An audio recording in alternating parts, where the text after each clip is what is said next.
an amazing instrument. It has developed into an incredible voice in today's music.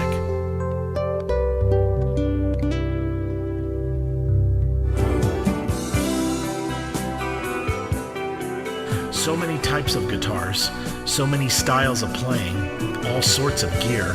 How does one make their voice be heard as a guitarist? My name is Jeff Floro, and welcome to All About Guitar, where we talk tone, we talk technique, we talk gear.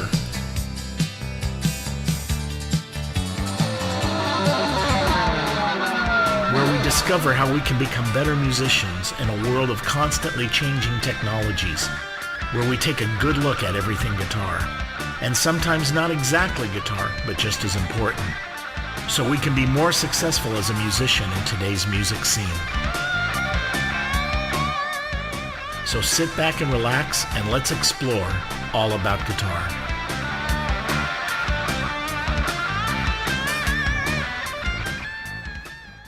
Good evening, everybody. Welcome to All About Guitar. We have a great show for you tonight. And this show it's a big show for me because this is one subject or type of music I'm least familiar with. But it's very fascinating because I played some of this stuff in the early days, especially my early days when I played accordion. And so we're going to take a listen to this. I want to introduce my guest, Shiri Goldsmith. It's so great to have you back on the show. And she was on a couple months ago when I had Jessica Barron on from Guitars in the Classroom. And she is one of the artist teachers that works with the kids at Guitars in the Classroom. And but also she's a multi-instrumentalist as far as I can determine. Besides a little bit of guitar and ukulele, she plays trombone and accordion, and we'll find out much more. So, but anyway, I want to thank real quick Jessica Barron for introducing me to Shiri. It's really a pleasure. And I finally got her on the show to talk about her. So welcome to the show. It's so great to have you on the show. Thank you. It's really great to be here. Let me make sure that you're up. Let me test your mic again one more time. Thank you. Is that working? Hold on. Put it in 6 or something. That one? Right there. I think that's where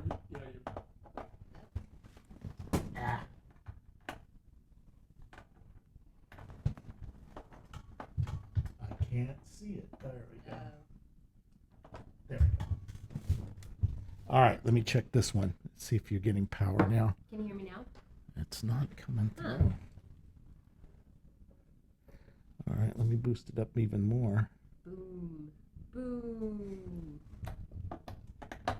It should be louder than that. I'm sorry. Go ahead. How about now? That's better. All right. That's better. There it is. There it is. Bam. There we go. Okay. Yeah. Sorry about that. But anyway, welcome to the show. It's great to have you here. Now that I got volume on you, let me get you a little more regulated. So anyway, let's talk a little bit about your background, because you play a lot of instruments, and it also has to influence how you play these instruments and your approach to music. So let's kind of get a little bit of where you started, how you got into music. When did you first start playing?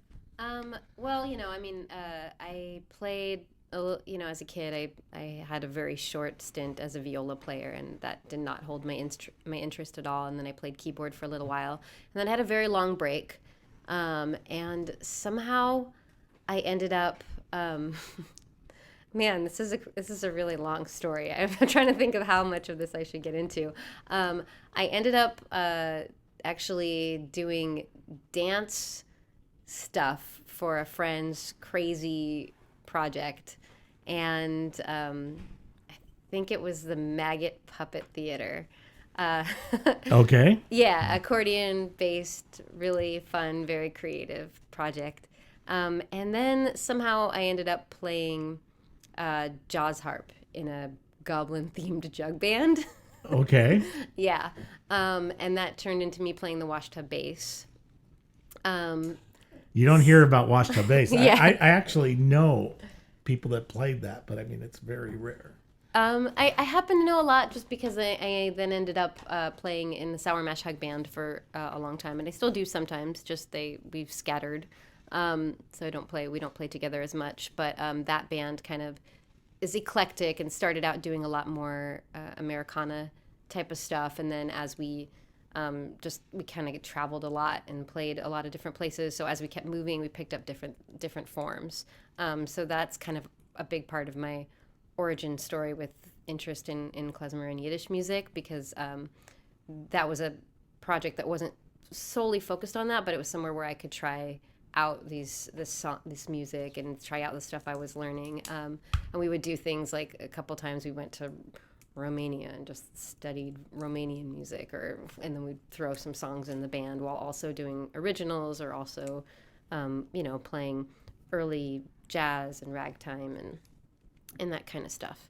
So and in that band also I had a lot of freedom to play a bunch of instruments. So I wasn't just the bass player or just this. I was we traded off who would be leading the songs as far as vocals go, and there were songs people sang together, and I also was playing accordion, or I was playing trombone, or I was playing the ukulele. We were switching instruments a lot more in that band. Now, were you more like just experimenting? You'd pick it up and just play it, or did you take lessons for each of the instruments? It started as an experiment.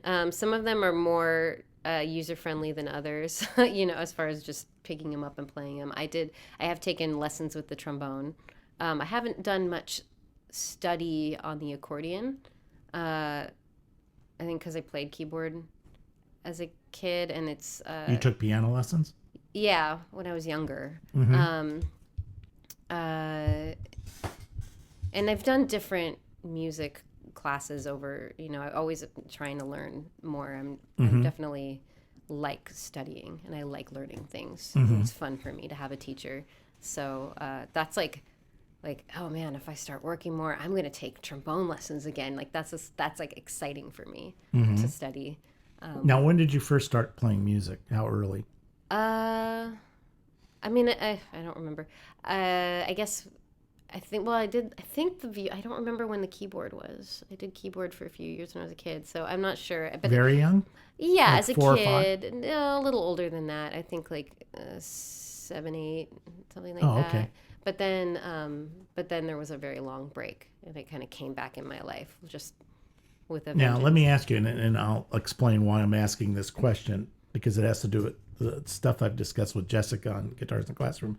In your family, what music was played? You obviously you were listening to a lot of music. I'm sure your parents played music all the time. Mm-hmm. So what would they play? Well, my mom is obsessively just listens to like the Israeli dance music, and that's what she does. She goes Israeli dancing. And so her pop, the Israeli pop dance music, and then my dad was actually more of the musical influence on me.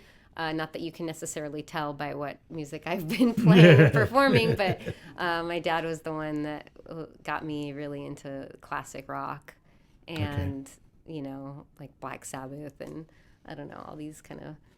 So you were a rocker. I was. Oh, very cool. I was a lot of... I was never really just one thing, but yeah.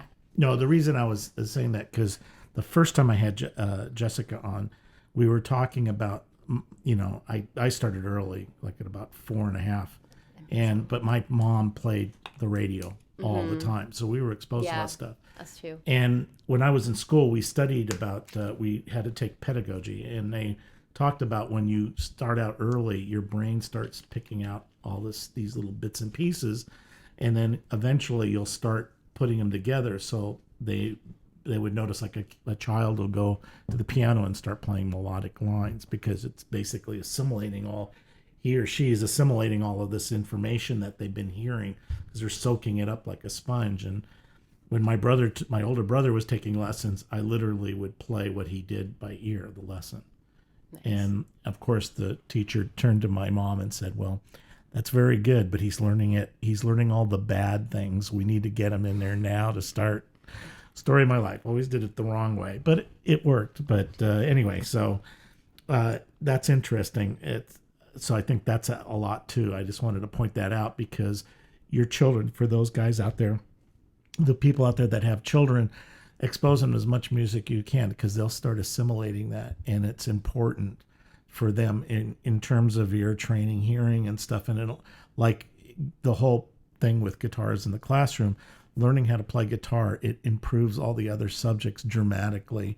And Jessica brought in information that just, they've done studies on it, and it's amazing how much children in our other studies and in general. A friend of mine, her child is 7 now, and I told her to listen to have her child listen to a lot of different music, and she's into different languages. Mm-hmm. I mean, and it's like second nature, so it's really important. But let me ask you this. You mentioned, and I can't pronounce this, Klezmer? Klezmer? Klezmer. Mm-hmm. Klezmer Yiddish. So that's a type of music form? So Yiddish is the language. Right. And it's sort of, I'm using Yiddish, like Yiddish song or Yiddish swing to describe the vocal pieces, whereas I'm using the term klezmer to describe the instrumental pieces. Okay. So klezmer is instrumental music. Yeah, mostly. I mean, I think there are some of the klezmer tunes do have some words to them, but it's more focused on the. Well, give us a little bit, as much. I know I'm like really digging in here, but the evolution of this, where the music came from. Well, I'll do my best. And this is really like, there are people that are absolute experts, ethnomusicologists that have really gone in depth and studied this, and I'm not one of them. But I definitely try to read and do my best. So I'll do my best here. So the music originated in Eastern Europe. Mm-hmm. And there was a move. So a lot of what my band is playing now, so the music comes from Eastern Europe. There's kind of a classical form, and that's a study in and of itself, because a lot of this tradition was extinguished with World War II. Mm-hmm. So you have not just the klezmer music, but the knowledge of the dances and a lot of Yiddish and Yiddish speaking. So you have the language, you have the music, you have the dances, you have traditions. So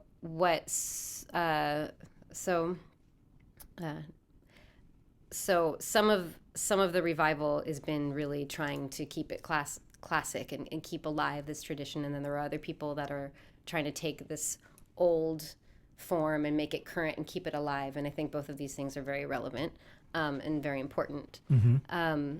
And what I'm personally enjoying doing with Shiri and the Shiribims is to be playing some of these Eastern European klezmer songs that have dances, that have history, and then also keeping alive some of the stuff that happened when, you have the early 1900s, you have the 20s, when Eastern European Jews are immigrating to the U.S., and they're in New York, and it's meeting jazz. Jazz is coming up, and there's this really cool sound. You have the clarinet guy who, he's gigging, he's playing the bar mitzvahs, he's playing the weddings, but he's also going and playing like at jazz clubs, and people, they had klezmers and jazz musicians playing music for movies back then, because right, and when you hear some of this, it'll sound like movie music. Yeah, and some of it is. So you have this sort of like, and that's really, I feel like when you hear what's like now cartoon music and circus music, like how much of that kind of just comes from this fusion of Eastern European,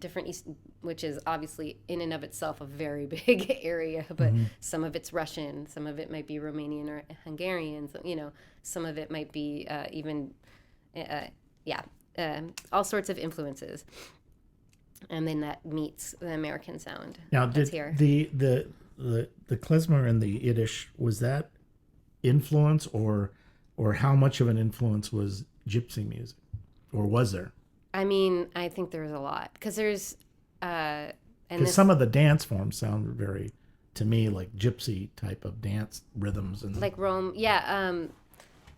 I think there's a lot of crossover as far as melodies go. I mean, what you end up happening is you'll hear a tune, and then somebody Russian is like, oh, I know this song because it's Russian. And then you start to hear like a Rome band playing, and you hear some familiar things. So I think there was a lot of crossover, and it becomes like maybe just this melody came from here, but it's stylistically played by these people in this way now. But I don't really know how much. I don't think there's any way to really know the origin of a song. Well, that's true. I mean, and a lot of folk or songs go be even farther. Some songs are even that you would think like I think even something like Greensleeves is even earlier. It might go back to Roman times. And there's like a Klezmer song I know that's like also a Greek song, and I don't know. Yeah, the same melody. They use the same melody. But that's interesting. But because we got to remember what she's talking about with Eastern European, it's a lot of different areas. Yeah. There's the Ukrainian, Russian, there's Austria, there is some German, there is Romanian, Transylvania, and all of those places, there's a lot of different folk music. Some of it's similar, but some of it is distinct, and all of that's an influence to a very vital, I think even today, it's still a vital place of a lot of different forms of music. Mm-hmm. And folk music, like she was saying, in terms of the film, when you watch a Western and you hear them playing the little piano thing, those are old folk melodies, usually English or some are Irish. But the little piano things are old stuff that's what they used. And what we consider some of it as, music for cowboys or whatever is actually it came from a totally different place. So I think it's kind of fascinating. And we're going to play in a minute some of the music, and it'll feel like the 20s. I mean, some of the instrumentation is very classic. And so, and definitely with this particular band and our instrumentation, I think it because of the instrumentation, the people that we have, it is definitely that has that American influence. Because if you were, I believe if you're doing really just a more classical from Eastern Europe, 1800s sound, it wouldn't necessarily have as much of the brass and those instruments in it. You might still have the clarinet, but so I know the older klezmer, I believe, was like originally violin, flute. I mean, it just depends on how far back you even want to go back with any folk music. Mm-hmm. Because before people played accordions, they were playing bagpipes. But anyway, But anyway, I digress. Sorry. But that's interesting too. So and now you've played in several different bands, and the clips that we're going to play tonight are from the Shiri Beams, her group, the Shiri Beams. So kind of set up a little bit the Shiri Beams. How is it different from what you were doing before, and what's the concept behind them in terms of what you're trying to do musically? I assume from listening to it, and tell me if I'm wrong, you're taking the traditional stuff, but you're making it hipper to you're like you said, making it more modern. Somewhat. I mean, I'm doing. Or you're more strict. We don't have recorded a lot of the traditional klezmer. We only have one instrumental number on there, but we are keeping definitely a vintage feel for everything. That's very important. And I really like that particular sound of. There's still the Eastern European music coming in, but there's also this just American jazz that sort of infuses it, so and being able to go back and forth between those two. So you have, and Yiddish is so important, and having the Yiddish language being sung, having the songs still being there is an important thing. But we don't have as many of the instrumental songs recorded, but that's also an important part of. But I mean, the fact that you're jazzing up some of the stuff, that's making it more contemporary, right? Well, I mean, those are the songs that were jazzed up. That's not necessarily my infusion.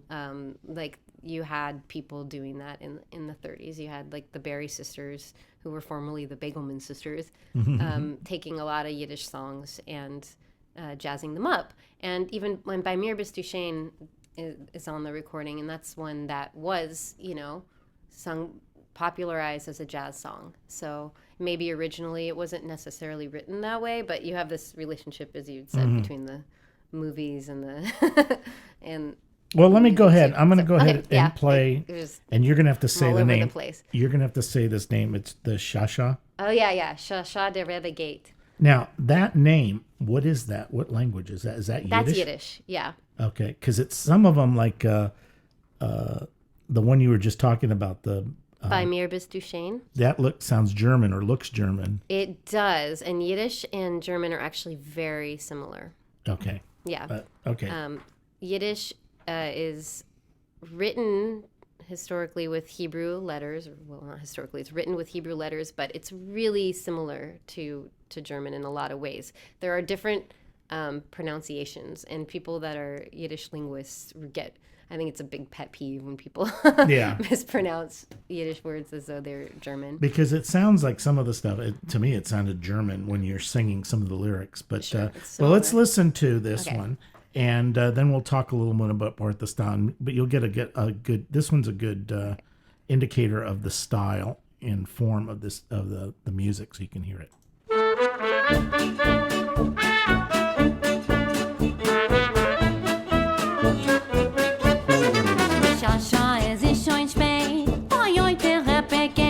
Shasha, der Rebbe steht schon bei der Tür. Shasha, der Rebbe heißt, oi, oi, der Rebbe weiß. Shasha, der Rebbe sagt, dass Youre mir. Oi, die Rebbetzin, oi, ist das Rebbetzin. Wie sie geht, also breit, von der Schule heim. Chassidim lech, Talmidim lech, tanzen, singen gegen ihr. Oi, ist das Rebbetzin, also Youre mir. Chassidim lech, Talmidim lech, tanzen, singen gegen ihr. Oi, ist das Rebbetzin, also Youre mir.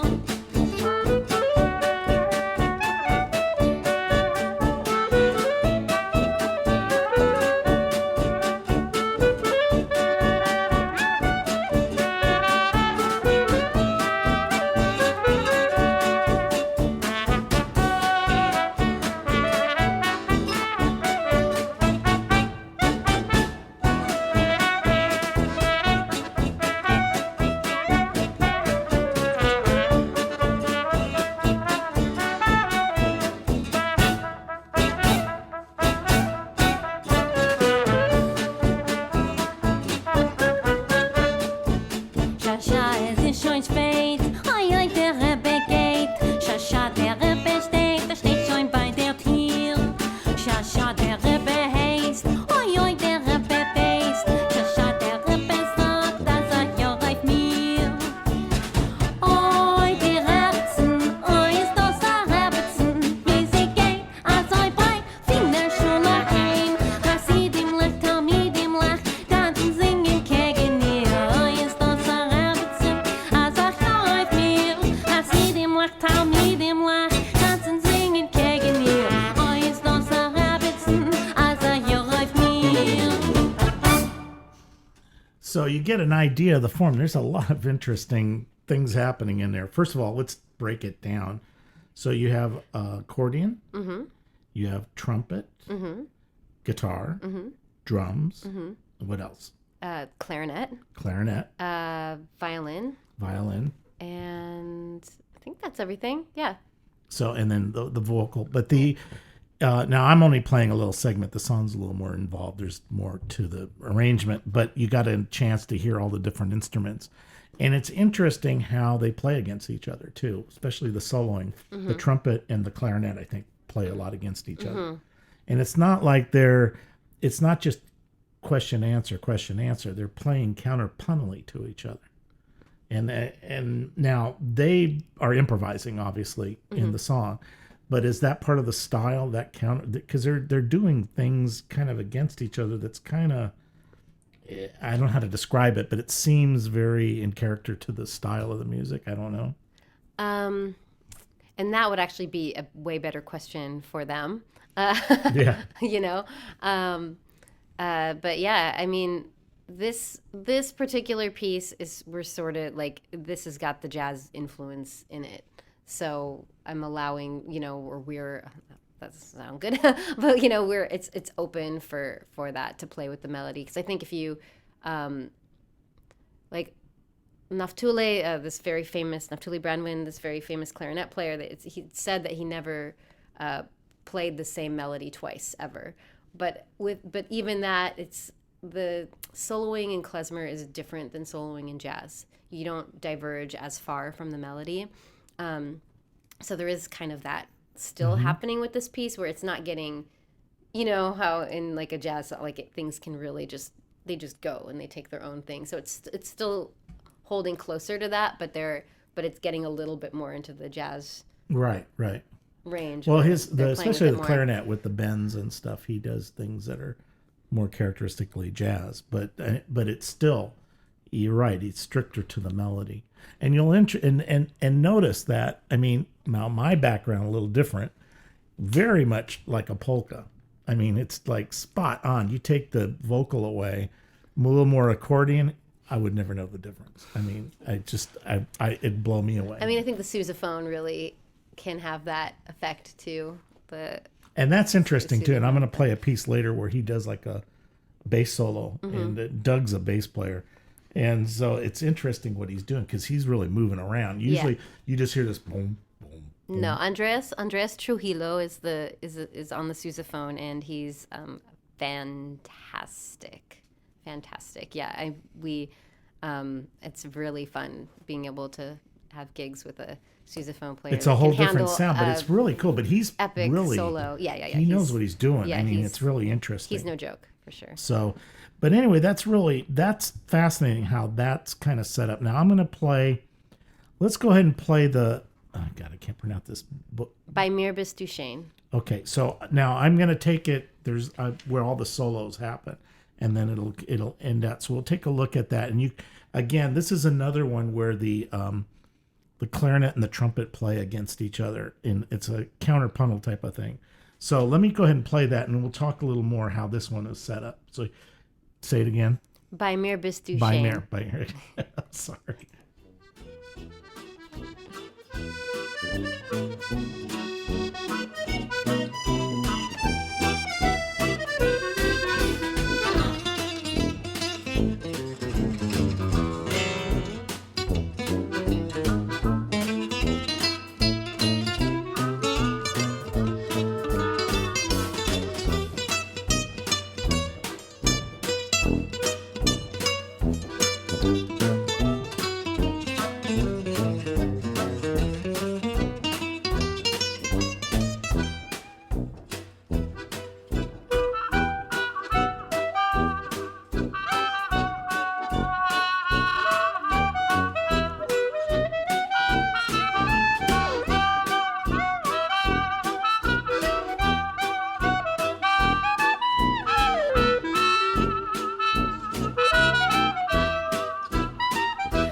Now I could hear that.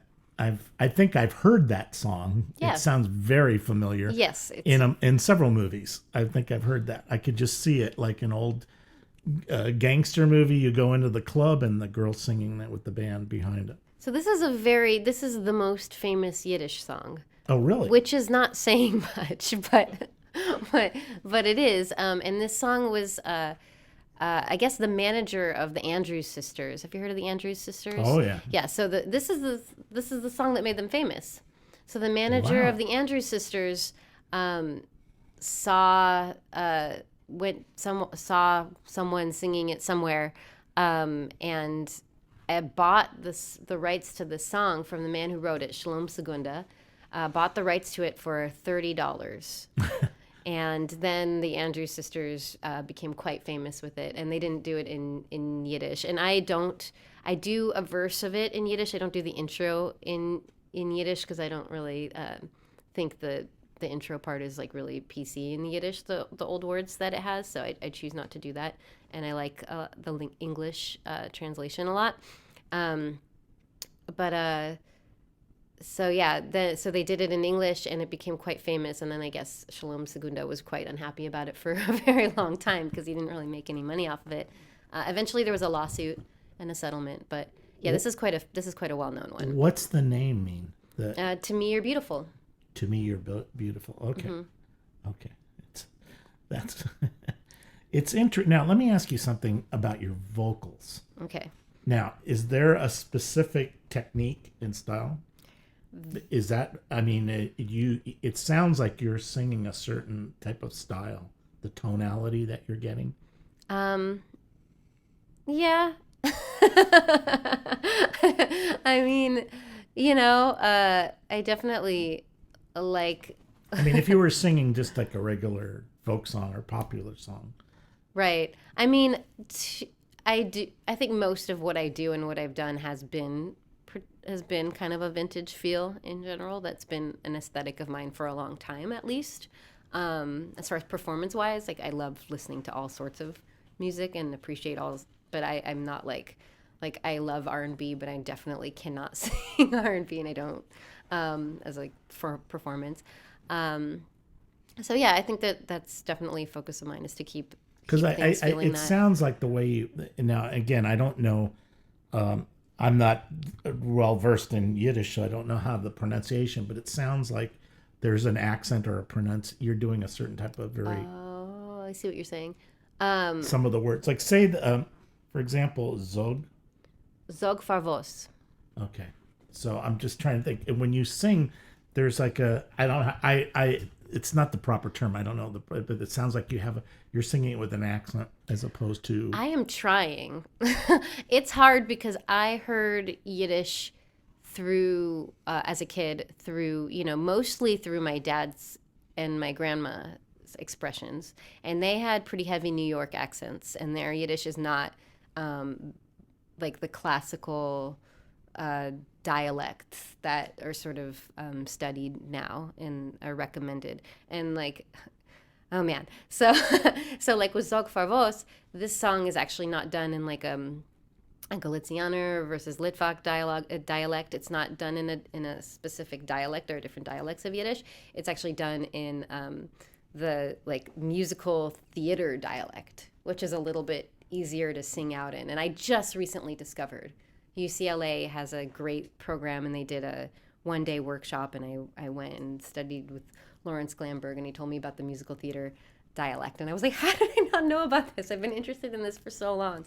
And then bam, I learned something. And then I was just recently in Canada studying at Klezmer Canada with Sasha Lurie, and she had a vocal techniques class, and that just like kind of blew my mind. All these different ways you can use the voice, which I'm still just like at home, trying to like, what happens if I do this pitch and raise my larynx, and trying to figure these things out. So some of it has like it's the term isn't precise, but it sounds like that makes it sound more vintage. There's in your vocal, it's kind of a nasally type of sound, like similar to the old, where they were sitting with the megaphone type of thing, where it was kind of a nasalier type of sound, which isn't your normal voice.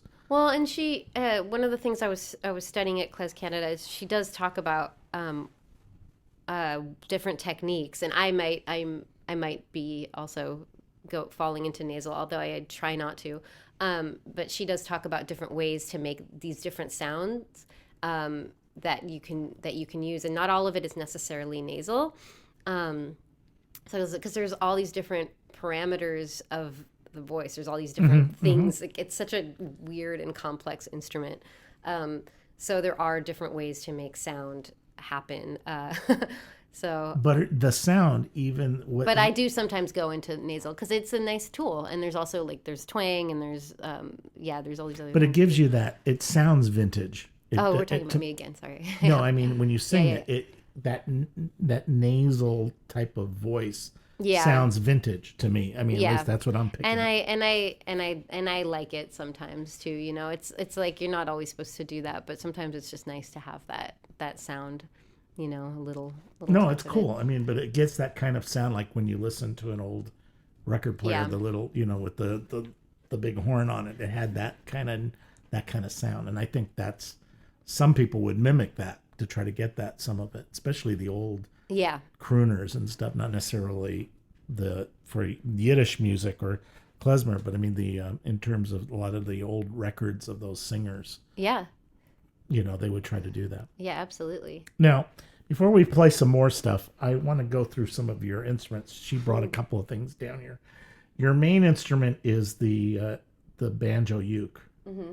Is that what it's called? I mean, okay, I call it a banjolele. Banjolele. Okay. But I did have somebody once come up to me after a show and tell me that actually it's called a uke banjo. I don't know if that's like a thing or not. I don't know. I never heard that. I don't know. I did have an actually, but I definitely think banjolele has a better ring to it. I don't know if We there's were an talking official- before the show. I have an 8-string banjo mandolin, which is called a banjoline.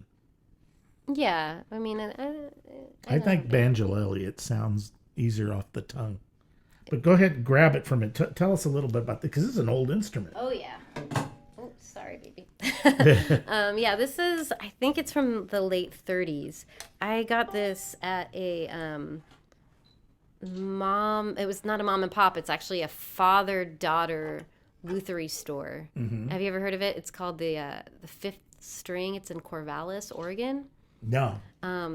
Really But cute fascinating. store. I have to go there. Yeah, a really cute store. And this was a while ago. So I think this is before these things became really fashionable, because I was coming back home from a tour and I had like just enough money to get back home with gas and buy this for $80. That's not bad for $80. Yeah. That's an old instrument. Yeah, and it's, I've put some work into it since. This is a new head. It's got pickups now. These are new-ish. By new, I mean like I changed them 10 years ago. But yeah. Go ahead and hold it up and flip it to the back. You got to check this out. There's the pickups. Go ahead and point it over there. Oh, sorry. We're over You there. can see there, and then she has the little plug for the Oh, yeah, to here plug it is. in.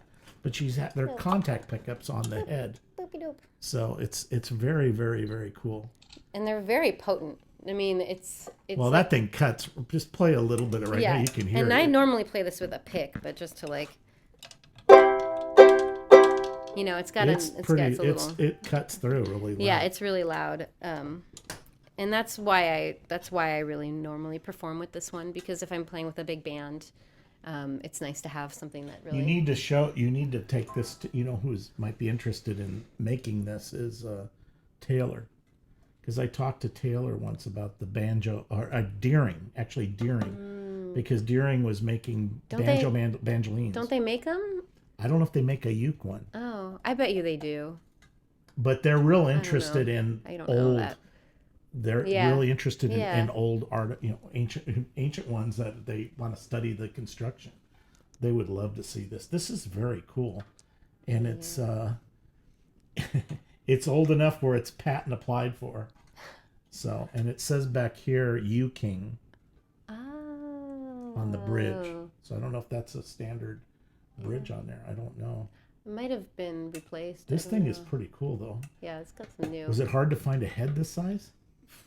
I don't remember. I mean, I don't think so. I Oh, think okay. We just went in and. Because this one doesn't even. Is this? I don't think this is actually. This isn't plastic. Maybe. I don't It think might so. be. It looks Oh, like. I forget what type It's of been skin- replaced. Like I ripped the. Now, do skin you on ever the use head. a standard uke when you play live, or you just use this? Usually for live, I've used that. I'm trying to think if there's any situations where I don't. I just don't have a standard uke that. Oh, maybe. Like if I'm doing something really small, like I did a like very casual thing with my husband, who's a violin player, and I think we were like it was just the two of us, and we were doing kind of like folky stuff. And so I didn't bring that, because for me that's like a loud thing, Yeah. and I wanted a sweeter, quiet sound. So yeah, in instances like that, they don't happen that often. But when I'm doing a smaller thing, then I'll. This has all nylon strings. There's no wound strings on here. But this is your main axe. Yeah, as far as the ukulele goes, for sure. So what else do you play more like trombone and In accordion in the group too? In this band, yeah. And it kind of depends. We had at the beginning of the month, we had a gig at somebody's private residence, and I had an accordion player. Joellen was playing with us, so I brought that and sang, and I didn't even bring my trombone because it was just 4 or 5 of us, and it was really hot. It was a smaller ensemble, and I didn't want to have the trombone in the sound. And then we just recently we played at 7 Grand, and that was a bigger group, but we didn't have accordion for that one. So I did bring my accordion, and I went and switched between the 3 instruments. Mm-hmm. So on some things I played that, on some things I played the accordion, and on other songs now I played the trombone. on By Mir, who played accordion? Isaac Shankler. And then who played guitar? On this, Luca Pino. Okay, and then who played clarinet and trumpet? Victor Babushenko on the clarinet, and Jim Sherry on the trumpet. Okay, so with that piece that we heard, that real nasally trumpet sound is it's a mute, right? Yes, and thank you for reminding me, because I would have been so mad at myself if I didn't say everybody's names. So yes. Thank you so much. So is that the core band, or is it change? It is mostly the core band. Some of it changes. We also have Jesse Ward on guitar a lot of the time. And Joellen Lapidus on accordion a lot of the time. Isaac hasn't done any of the gigs with us. I've invited him, but he's very busy. So yeah, there's some double people. So live, you tend to play this and then maybe the trombone and sing, so you don't really have much time to do any of the other instruments, because you play a lot. It depends on who's there. If we have the full everybody thing, then yeah, probably just that and trombone and singing. If we don't have an accordion player, I'll play a lot more accordion. Okay. Especially on instrumental. I don't like singing and playing accordion. I can understand that. I don't enjoy it. It's not fun now, for me. let me ask you, as an accordion player, this is a tangent. What accordion do you have? Oh my goodness, what is it? I don't even remember what brand my accordion is. No, it's cute. It's a little one? It's little. Does it have buttons and keys? Or 2 buttons and buttons? Buttons and keys. Because we had big ones like Cordovox. The Cordovox was heavy. Yeah. You couldn't stand up and sing. No, with that I used to play a 120 bass, big vintage rhinestone. Those big old accordions. This thing was this big, and if I sat down with it, it would be like this. And then at some point, I just, it's like, I'm going to be real with myself. It's too big. This is physically hurting me. So I'm going to get something a little smaller. Occasionally you play guitar. This is like one of the guitars that you use for teaching, right? Yeah, So go ahead and bring this out. We might as well show. This is a cool little guitar. I know. And I believe this was donated to Guitars in the Classroom for our work. This is a Martin, a little small scale Martin. Yeah. It's got a Stradibon neck. It's laminate, but it's look at these. These are really good heads. Martin Schallers or Grovers. I think they're Grovers. And it's just a beautiful little guitar. It's a little small for me. I got big budgie hands, but it's great for me. It's really. I'll let you just strum a little bit so you get an idea what this thing sounds like. And I think it's still in the open tuning, because we do that with the kids. Yeah, it's a little, but yeah, it's got a nice little sound, So you use this more for teaching. Yeah, I definitely am not much of a guitar player, so I use this for teaching. Mm-hmm. And I definitely favor other instruments a little now bit with the more band than with the ukulele, since the tuning is, do you ever use a mandolin? No, I don't. My husband plays mandolin, but I don't play mandolin. Because it's the same tuning, it would seem that wouldn't be that difficult. It would be something that you might Yeah, yeah. I just haven't fiddled on them much. No pun intended. I know, a little intended. No, but anyway, now one of the other things we're almost out of time, but and I want to play the last piece, which shows another dance style. Let's talk a little bit about the different forms real quick, because one of the songs that you showed me, one of the things it says it's a honga, and that's a style of a dance, right? Kind of give us a little overview of the different dance. I will do my best. I am still a student of this. Fortunately, I just came back from Klez Canada, so I learned more than I had known before, for sure. So, yeah, the thing with the instrumental songs is that they're meant to be danced to. And so when you, as a musician, when you learn the dances, you understand how to play the songs so much better. And I think that that's something that I had heard a bunch. And then finally, just this last visit to Klez Canada, because I actually studied dance instead of just like trying to run around and do all of the instrumental stuff, which is also amazing. But that was where it really drove home the point to me. So you might have a honga, you have a jock, which is a slower type of dance. You have Bulgars, you have Freilachs. Those are both faster and can kind of sound like each other at times, but have different rhythms and a little bit different rhythm expression and a little bit different phrasing. So, and there's shares. Those are also faster. So there's kind of just these different forms. Now, are they specific signatures? Like, I don't know if it's 2/4 or 4/4 or 3/4, or is there specific time? I mean, yes, and some of them, like, if you have like, you used to play like the like Israeli in weddings and stuff like Hava that. Nagila. So okay, so yeah, you're saying you played Hava Nagila. That's like a 2/4. That's a 2/4, but I don't know if you ever had to play like a hora and how it's sort of the time sort of. Can you kind of tell us the time without, tap it or something so I get an idea?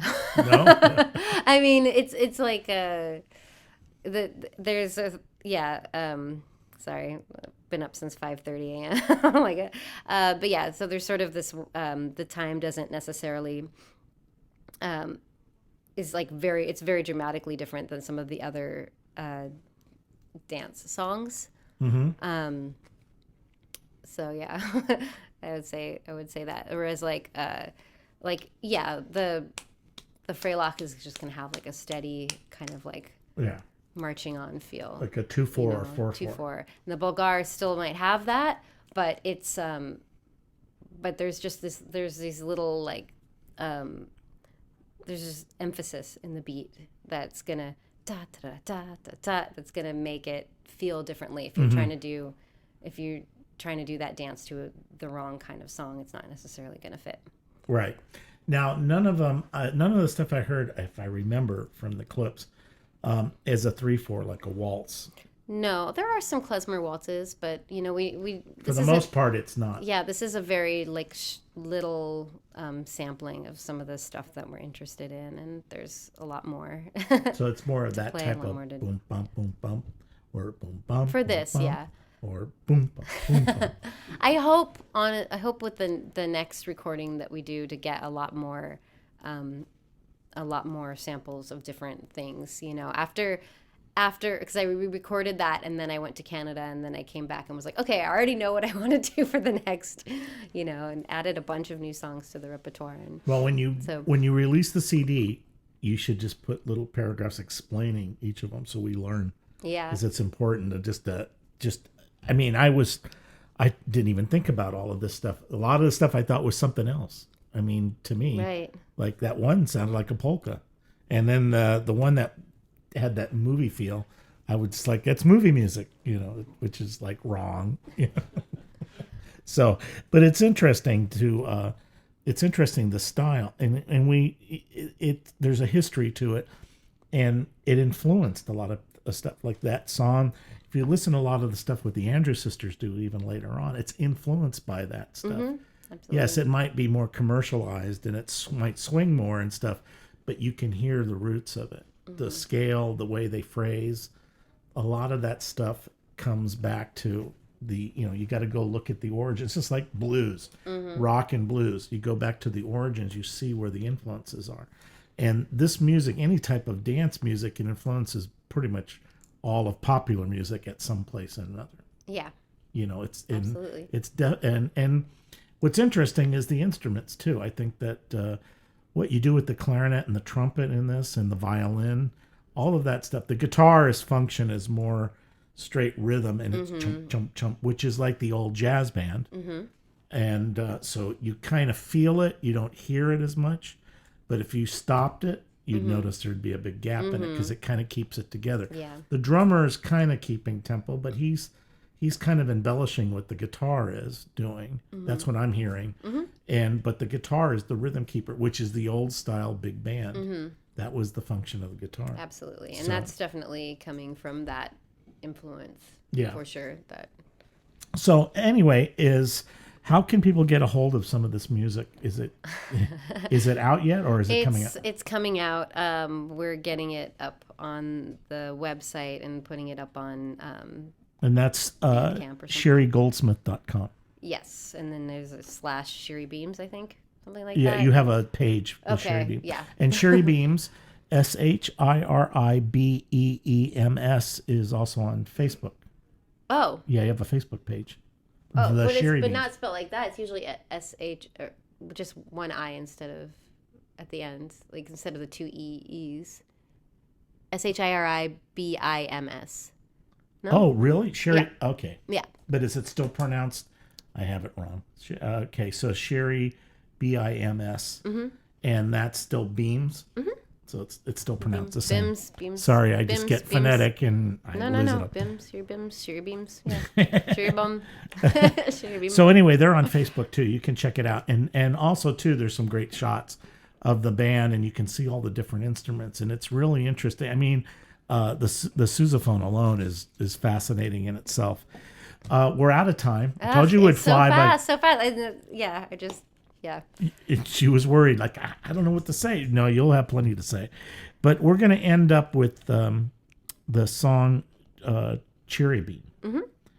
And what I want to talk a little bit, this reminded me the most of like Hava Nagila in terms of dance form, because they speed up.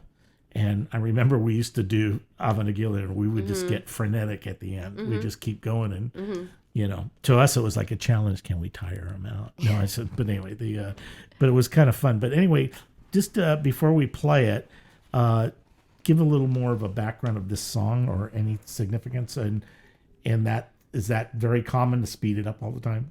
I don't know if this particular song is common to speed it up all the time. I'm not even, I think it might be, actually, I can't remember. But I like, this is sort of, our version of it is sort of based off of this old music book that I got from my mom that she had from like the 70s or something like that.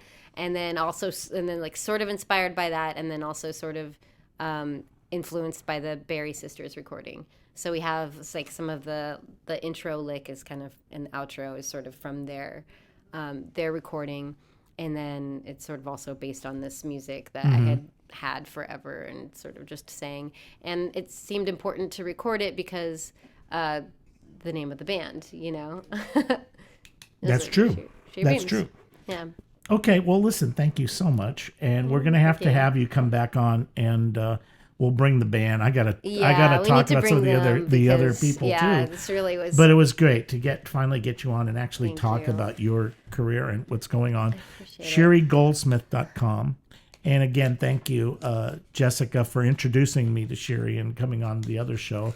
And I look forward to having you on back again. This is going to be a lot of fun. We're going to get more into the instruments, though. Thank you. Anyway, so this is Shiri Beam. And everybody have a good week, and we will see you next week. But check this out. This is a lot of fun.